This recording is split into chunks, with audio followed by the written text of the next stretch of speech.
औज़ुबिल्लाहिमिनश्शैतानिर्रजीम बिस्मिल्लाहिर्रहमानिर्रहीम। आपका अपना मोहम्मद अशरफ मियाँ इन्फो विद अशरफ मियाँ चैनल में आपसे मुखातिब है। अच्छा, बाज़ बातें लाइफ में ऐसी सुनने को मिलती हैं कि आदमी का उन पे यकीन करने को दिल नहीं करता, लेकिन इतनी वो गलतुल आम हो चुकी होती हैं और ज़बान ज़द आम हो चुकी होती हैं कि आदमी बाद का सोचता है कि यार वाकई ऐसा ही है। तो फिर इंसान जो इस चीज़ को एक्सेप्ट नहीं करता ना, वो फिर स्टडी करता है, रिसर्च करता है, देखता है साइंटिस्ट ने इस पे क्या काम किया है, क्या वाकई ऐसा ही है। तो उन चीज़ों में एक चीज़ जो मैंने सुनी थी वो ये थी कि जब बिच्छू की मादा अपने बच्चों को जन्म देती है तो वो क्रॉल करके उसके बॉडी पे चढ़ जाते हैं, एब्डोमेन के अपर पार्ट पर, और यहाँ से बच्चे उस माँ के उस जो अपर पार्ट होता है उसके बेली का, उसको खाना शुरू कर देते हैं, नोचना शुरू कर देते हैं। माँ कमज़ोर होना शुरू हो जाती है और आहिस्ता आहिस्ता बच्चे बड़ा होना शुरू हो जाते हैं और फिर माँ मर जाती है। ये चीज़ आम बच्चे यही कहते हैं। मौलवी आज़ाद को देखा, वो माँ की मोहब्बत में बिच्छू की मिसाल देते हैं। तो मेरे दिल में आया कि यार थोड़ा मैं देखूँ तो सही, ये चीज़ मुझे नेचर के अगेंस्ट लग रही है। सुनी बहुत बार थी, तो यार इस पर वीडियो भी बनी हुई है यूट्यूब पे। तो यूट्यूब पे मेरा यकीन है कि सारी वीडियोस ठीक नहीं होती। तो देन मैंने उसकी प्रॉपर स्टडी की, बिच्छू की लाइफ साइकिल की, तो पता चला ऐसा कुछ भी नहीं है। बच्चे चढ़ते ज़रूर हैं ऊपर, लेकिन ये नहीं कि माँ को खा जाते हैं। तो फिर मैंने सोचा जी, बिच्छू जिसका नाम आता ही हमारे जहन में एक कराहत कह लें, एक खौफ का अंसर सरायत कर जाता है। तो थोड़ा उसके बारे में स्टडी करूं, फिर आपको बताऊं। तो जिसमें कुछ चीज़ें मुझे पता चली, वो पहली चीज़ तो ये थी कि ज़ाहिरन बिच्छू एक इंसेक्ट है, कि इसके पार्ट्स में हेड भी है, एब्डोमेन भी है और जेनिटल पार्ट भी हैं, और जिनसे ये चलता है, और आगे क्लाज ऐसे बने हुए हैं जिससे अपने वो प्रे को पकड़ता है। तो ज़ाहिरन तो ये सारा इंसेक्ट्स के कैटेगरी में आता है, लेकिन ऐसा नहीं है। ये एनिमल की कैटेगरी में आता है, और इसका शायद मेन वजह यही है कि ये बच्चे देता है, अंडे नहीं देता।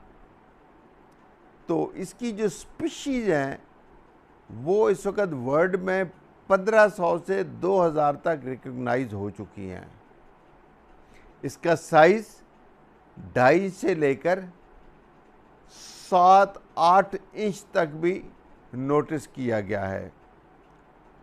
अच्छा, इसको देख के हमें खौफ आता है, तो इससे डरने की इतनी ज़रूरत नहीं है कि इसके कोई 97-98% इकसाम जो है वो इतनी जहरीली नहीं है कि इससे आदमी मर जाए। हाँ, अगर ये स्टिंग कर जाए तो आदमी को पेन होता है, लेकिन ये नहीं है कि उससे आदमी खुदा न खास्ता हर बिच्छू से आदमी मर जाता है। और दूसरा ये है कि ये जब हमें काटता है तो किसी मकसद के लिए नहीं काटता, बल्कि ये सेल्फ डिफेंस में काटता है। जब आपका पाँव उसके करीब जाता है, उसको खौफ आता है, वो स्टिंग कर जाता है। स्टिंग क्या करता है कि जो उसका जेनिटल पार्ट है बड़ा इलॉन्गेटेड है, उसके अंदर 6-7 बीड्स जुड़ी होती हैं, एंड पे उसका फिर वो डंग होता है, स्टिंग होता है जिसमें पॉइजन होती है। तो सेल्फ डिफेंस में आदमी उसको जो भी ऑब्जेक्ट है उसको वो स्टिंग कर लेता है। और दूसरी चीज़ जो ये है वो ये कि ये अपना जिसकी खुराक है उसके पीछे नहीं जाता है, खुराक ही इसके पास आए तो ये खा लेता है। हाँ, ये क्रॉल करते करते कोई चीज़ इसके सामने आ जाए तो पकड़ ले, शिकार नहीं करता। बाकी जानवरों की तरह।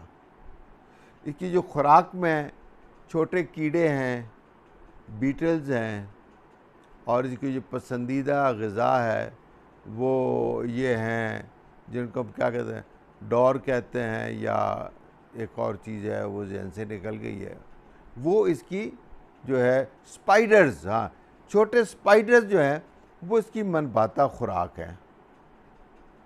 तो ये कुछ चीज़ें जो मैंने इसकी देखी, तो मैंने कहा चले आप लोगों से भी इसको शेयर कर दे, बाज़ औक़ात कुछ चीज़ें नहीं पता होती। और एक और जिसमें स्पेशल चीज़ है वो है कि इनकी नेक्स्ट जनरेशन किस तरह, उनका आप कह रहे हैं रिप्रोडक्शन सिस्टम कैसा है, तो यार ये बहुत ही डिफरेंट है।